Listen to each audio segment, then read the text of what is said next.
তার জীবনের অন্য কোনো দিক নিয়ে বা ভালো কোনো দিক নিয়ে আলোচনা করার জন্য এবার আমি আহ্বান করছি শেখ হাসান জামিল হাফিজাহুল্লাহকে। বিসমিল্লাহির রহমানির রহিম। ইন্নাল হামদুলিল্লাহ নাহমাদুহু ওয়া নুসাল্লি আলা রাসূলিহিল কারীম, আম্মা বা'দ। আলহামদুলিল্লাহ, এই মুহূর্তে আসলে নিজেকে খুব ভাগ্যবান মনে হচ্ছে যে একজন মহান মানুষের জীবনের কিছু অংশ নিয়ে, যা তার আদর্শ হিসেবে অন্যদের জন্য অনুকরণীয় হতে পারে এমন কিছু বিষয় নিয়ে আলোচনা হচ্ছে। এমন এক বৈঠকে আমাকে আমন্ত্রণ জানানো হয়েছে, আমি আসতে পেরেছি, বসতে পেরেছি, কিছু কথা বলার সুযোগ দেওয়া হয়েছে। এই জন্য আয়োজকদেরকে ধন্যবাদ, মোবারকবাদ, আলহামদুলিল্লাহ। ডক্টর আব্দুল্লাহ জাহাঙ্গীর রাহিমাহুল্লাহ তাআলা এমন এক ব্যক্তিত্ব, এমন এক মহান মানুষ, তার জীবনের নেক আখলাকগুলো এত বিস্তৃত, এত বিশাল আঙ্গিনা, সে বিষয়ে কথা বলা আমার মতো ছোট মানুষের এই সময়ে অসম্ভব অবশ্যই। তারপরেও আমার ব্যক্তিগত জীবনের সাথে তার কিছু ঘটে যাওয়া বিষয় আমি তুলে ধরতে চাই, যেগুলো দিয়ে আসলে তার আখলাকের চরিত্রের, উত্তম চরিত্রের যে অবস্থানটা, সেটা কিছুটাও যদি পরিষ্কার হয় এবং এর থেকে যদি দর্শক, সাধারণ মানুষ কিছু শিখতে পারে, তাহলে আমি মনে করব যে আমরা সার্থক, আলহামদুলিল্লাহ। হযরত ডক্টর আব্দুল্লাহ জাহাঙ্গীর রাহিমাহুল্লাহর সাথে আমার পূর্বে খুব একটা পরিচয় ছিল না, শুধু নামে চিনতাম ডক্টর আব্দুল্লাহ জাহাঙ্গীর রাহিমাহুল্লাহ। ইসলামী টেলিভিশনে যখন প্রশ্ন উত্তর পর্বে হযরত আমাদের মোহতারাম সহ যখন বসতেন ওনারা, তো আমি তার উপস্থাপক ছিলেন মাওলানা সাইফুল ইসলাম। আমি তাকে জিজ্ঞেস করলাম, এই ভদ্রলোক কে? তো বলেন যে ফুরফুরা শহীদ পীর সাহেবের জামাই। এতটুকুই আমি জানি ডক্টর আব্দুল্লাহ জাহাঙ্গীর রাহিমাহুল্লাহ সম্পর্কে। দুবাইতে পিস টিভির প্রোগ্রাম রেকর্ডের জন্য যখন আমরা সফরে বের হলাম, একই সফরে একই সাথে, তো ঘটনাচক্রে আমার সৌভাগ্য যে আমাদের হাফিজ হিজবুল্লাহ সাহেব হাফিজাহুল্লাহ, ডক্টর আব্দুল্লাহ জাহাঙ্গীর রাহিমাহুল্লাহ এবং মুফতি কাজী ইব্রাহিম সাহেব হাফিজাহুল্লাহ তাআলা, এই বড়দের সাথে আমার থাকার সৌভাগ্য হয়েছে। সেখানে আমি একটা বিষয় লক্ষ্য করেছি, যেটা আমাদের হাফিজ হিজবুল্লাহ সাহেবের আলোচনায় উঠে এসেছে এবং হযরত জাকারিয়া হাফিজাহুল্লাহ ওনার আলোচনায় উঠে এসেছে। সেটা হলো, তিনি সবসময় একটা উদ্যমী মেজাজে থাকতেন, যে কিছু একটা কারোর জন্য করতে পারলে মনে হয় যেন তিনি প্রশান্তি পান মনের মধ্যে, এটা সবসময় অনুভব করতেন। সবসময় আমরা যখন ওনার সাথে দেখা করতে যেতাম, একটু খেজুর, একটু কিশমিশ, একটু বাদাম বের করে দিতেন, একটু খান। তার এই উদারতা, আমরা তো ছোট মানুষ, তার ছাত্র সমতুল্য, সন্তান সমতুল্য, বয়সের দিক থেকে, এলেমের দিক থেকে, বাস্তবতার অবস্থানের দিক থেকে তার ছাত্র সমতুল্য। তিনি সবসময়, এটা একদিন আমার গায়ের জামাটা খুব ঘেমে একদম নোংরার মতো হয়ে আছে, তো আমাকে বলতেছেন, শেখ হাসান জামিল আসেন এদিকে। তো আমাকে উনি ওই কিচেন রুমে নিয়ে গেলেন, সেখানে ওয়াশিং মেশিন ছিল। ওই ওয়াশিং মেশিন আমাকে পুরো, আমি ফার্স্ট জীবনে কখনো অনুভব করি নাই যেটা চালাতে হবে, এই জন্য শিখিও নাই, প্রয়োজন মনে করি নাই। তিনি আমাকে ওখানে দাঁড়িয়ে দাঁড়িয়ে ওই ওয়াশিং মেশিন কীভাবে ইউজ করতে হয় পুরোটা দেখায় তারপর বললেন যে কাপড় চোপড়গুলো এবার সুন্দর করে ধুয়ে নেন। আমি এত হতবাক হয়েছি যে আশ্চর্য মানুষ তো, যে এইভাবে বাবা ছাড়া সন্তানকে বাবা যেভাবে হাতে ধরে শিখায়, এইরকম মানুষ দুনিয়াতে খুব কম, যে অন্য কাউকে, তাও আলিম এক কাজ করতে আসছি, সেখানে সবাই তো সবার ওয়েট নিয়ে থাকার চেষ্টা করার কথা, তিনি এই চিন্তা না করে তিনি আমাকে নিজ হাতে ওগুলো সব শিখালেন। এটা আমি অত্যন্ত মুগ্ধ হয়েছি, চিরজীবন মনে রাখবো। এবং মনে কতটা রেখেছি আমি শেষ করব যখন, তখন একটা বিষয় নিয়ে শেষ করবো ইনশাআল্লাহ।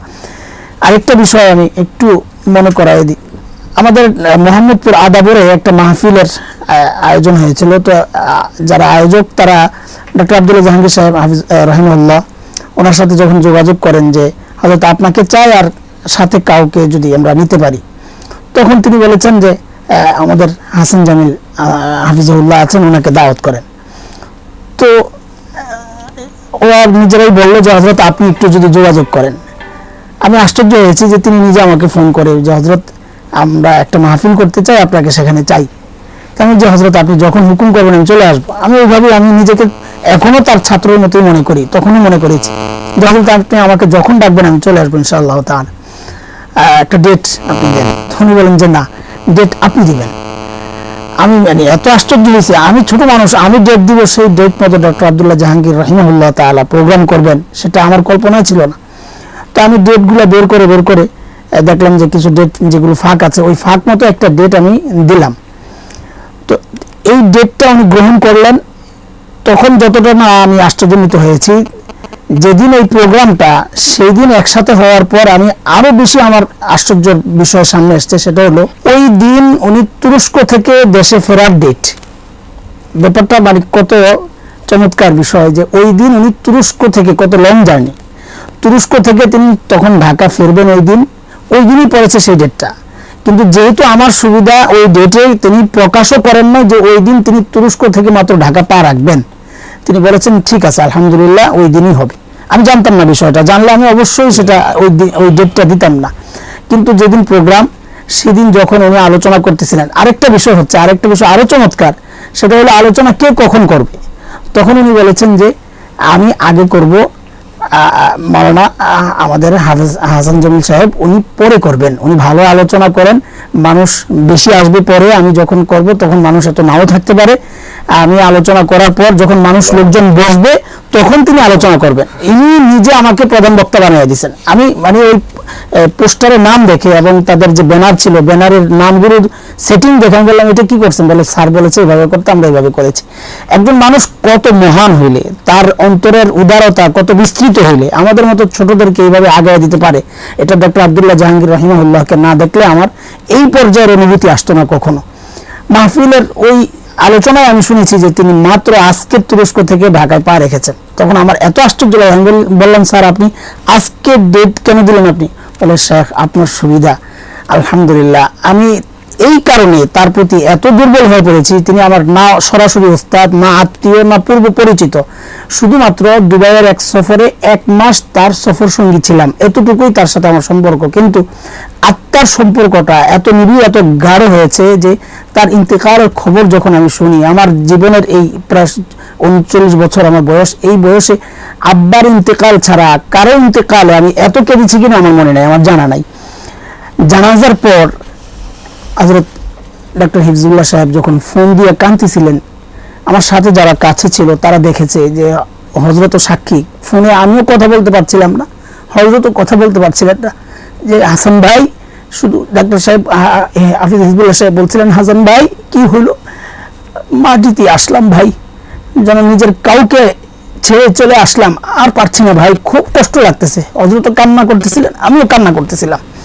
এই যে কান্নাটা, এটা না রক্তের টানে, না উস্তাদ হিসাবে, না দীর্ঘ জীবন একসাথে কাজ করেছি সেই জন্য কোনো কারণ নাই, দুনিয়ার কোনো সম্পর্ক, কোনো বিষয় তার মধ্যে ছিল না সম্পৃক্ততা।